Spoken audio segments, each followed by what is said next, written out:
Muslim societies have a much less severe problem with murder than do non-Muslim societies. Countries that have high Muslim population also have the lowest rates of AIDS and other sexually transmitted diseases. Divergent effects of belief in heaven and hell on national crime rates. So just the belief in heaven and hell has an impact on crime rate.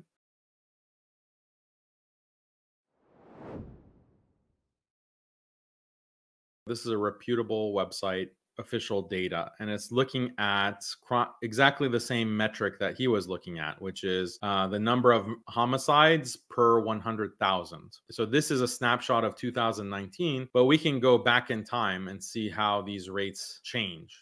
So that in itself, like you see, even within countries, like there are big, when I just slide through the years, some countries are pretty stagnant, but other countries you see like they're flashing different colors. So this says that, okay, how do you explain that? Because the racial demographics are not changing in these countries in this dramatic way. So yeah, things like war are a big factor. War, different economic factors, like if a country is plunged into poverty because of hyperinflation or because of economic sanctions, then yeah, the crime rate is going to go up. The homicide rate is going to fluctuate drastically. So how can you say that environment has very little to no effect? But I mean, he might say that, okay, fine. He might concede, okay, it has an effect, but ultimately race is going to be more of a factor. But even then, that kind of explanation doesn't work, because even within one particular year, so here's Nigeria, okay, so this is in the mid-range. It's actually comparable to the US. It's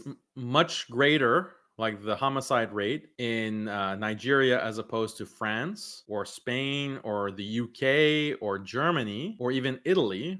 But US, okay, he'll say that it's because of certain racial groups have a higher rate. That's why. Okay, fine. Don't compare Nigeria to the US. How about Nigeria compared to Russia? So Russia is, an order of magnitude greater in its homicide rate in the same year. And Russia is more ethnically uniform than the United States. You can also look at Ukraine. It's comparable to Nigeria. You can look at Belarus, some of these Eastern European countries that are ethnically white. So I brought this up in the debate, but he didn't really have a good response to that. And then compare Nigeria to other countries around it. And again, you see like a variation depending on the country. Ghana, Senegal, Cameroon is maybe comparable, but they're still like half the homicide rate. And then Northern African countries that are more Arab, there's variation. Egypt, a lot of variation. Egypt is more comparable to European countries. You have a country like Iran. Iran is more genetically or racially close to Europe. Iranians are Indo-European, so they're more genetically close actually to Europe, but their homicide rates are similar to some of these African countries. So these are the kinds of comparisons that are very useful to make,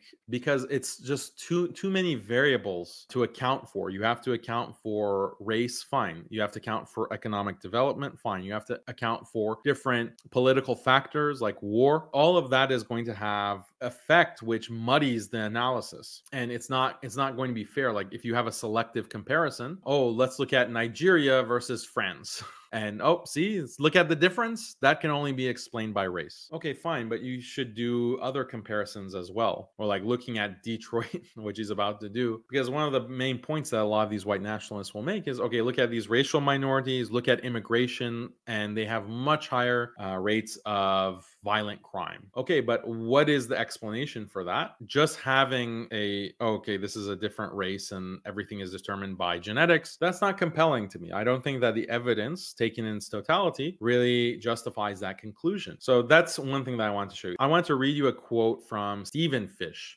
and he has a book, Are Muslims Distinctive, or Are Muslims Unique? He's not a fan of Muslims, by the way. He's not like some pro-Muslim or pro-Islam author or sociologist, but he says this about murder, about homicide. He says, the differences are dramatic. Muslim societies have a much less severe problem with murder than do non-Muslim societies. Intentional homicides per 100,000 people for Muslims is about 2.4.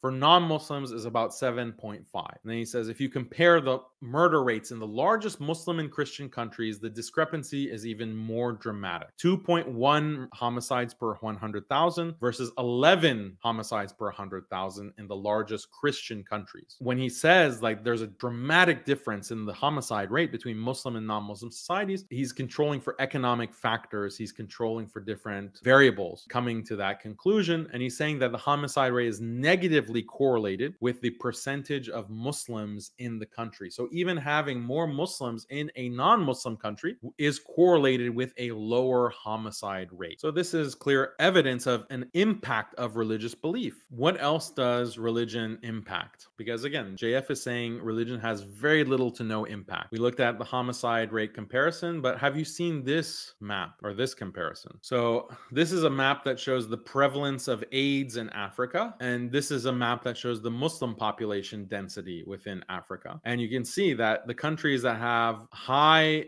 Muslim population also have the lowest rates of AIDS and other sexually transmitted diseases. So even though there's a lot of racial overlap between these countries, but this is a dramatic difference. So how can you say that religion has no effect? It's only race. No, there's a huge impact on the well-being of society, the health of society in this case, on the basis of religion. I'm only giving you certain examples that will show that JF's central thesis was incorrect in his opening statement, that religion has no effect. In fact, it has a very big effect. Divergent effects of belief in heaven and hell on national crime rates. So just the belief in heaven and hell has an impact on crime rate. And actually, Joseph Heinrich cites this kind of divergence as well. Also, Aaron Noranzian cites this in his book, Big Gods, that there is an effect not only on like between religion versus non-religion, but even specific doctrines. Like the crime rate in societies that believe in an afterlife but don't believe in hell versus societies that have a belief in heaven and hell are also divergent. You have more crime in the societies that don't have a doctrine of hell. And there's actual experiments that Joseph Heinrich cites, psychological studies, where they bring people of different religions and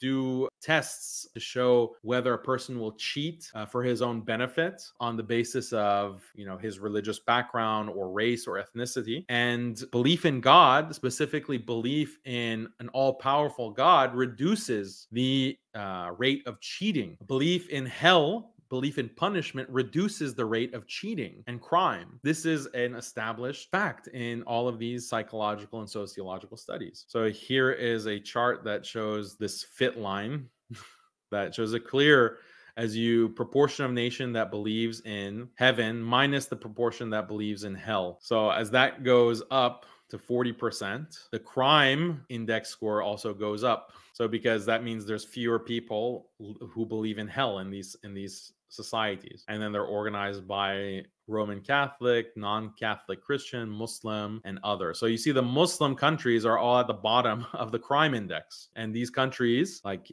Egypt, Saudi Arabia, Turkey, Pakistan, Mauritania, Tanzania, like all of those countries are racially diverse, but they're still clustered here at the bottom of the fit line. So this, it's just like a very specific theological belief will have a measurable impact on crime rates. So these are the kinds of studies that speak against JF's thesis in his opening statement.